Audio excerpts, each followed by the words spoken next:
Şafağı seydine benziyem ben.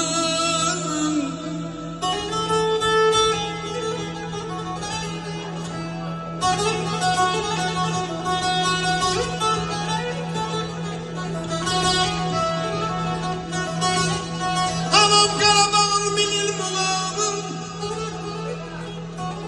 siz de benim kimi eşkine yanım.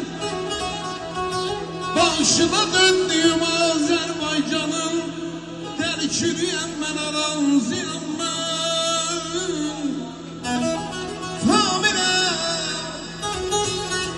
Familem, hemşeyem baktır peşem, can diyen güzele canan demişem.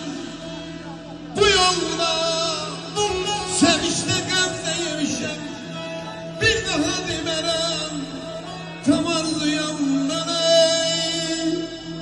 Çerşembe günü